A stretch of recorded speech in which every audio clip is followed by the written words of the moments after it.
Welcome back. Well, listen to this story. The Obama administration wants all government officials on the same page this September 11th, and to do so, they've issued some guidelines telling federal agencies exactly how to observe the anniversary and to downplay the role of al-Qaeda. The memo says, quote, the death of bin Laden was viewed as reasons for officials to minimize references to al-Qaeda. While terrorists still have the ability to inflict harm, al-Qaeda and its adherents have become increasingly irrelevant, end quote. Joining us now is Dr. Jasser, the president and founder of the American Islamic Forum for Democracy. Nice to see you this morning, Doctor. Welcome. Thank you. It's nice to be with you, Clayton. What was your reaction to this memo?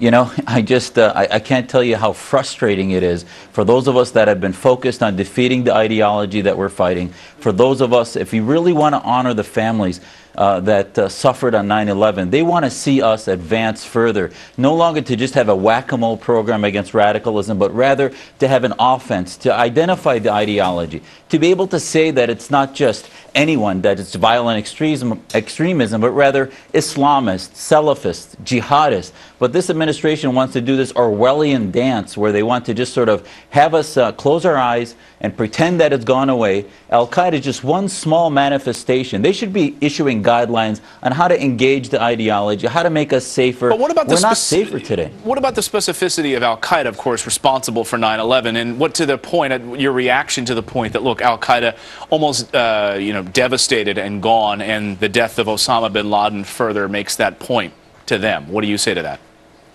Well, on the one hand, it's good. Yes, we got bin Laden. We have moved further from there. But again, we have to remember that this is not just about one man. Al-Qaeda is a small manifestation of a greater ideology, domestically and abroad, that threatens us today more than ever before. So by the statement they're making, their guidelines, their cleansing of what's happening actually makes it seem like somehow we're winning. What does this mean, Doctor, to the families? What do you think this means to the victims of 9/11 and the families that will be down at that memorial?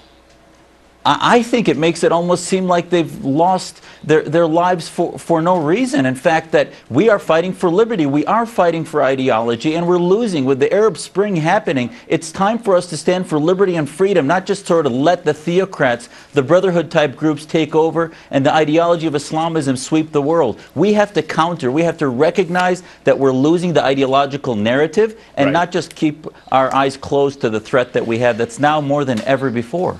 Dr. Jasser, always great to have you here on Fox and Friends. Thanks for waking up with us on this Sunday morning. Thank you. It's nice to be with you.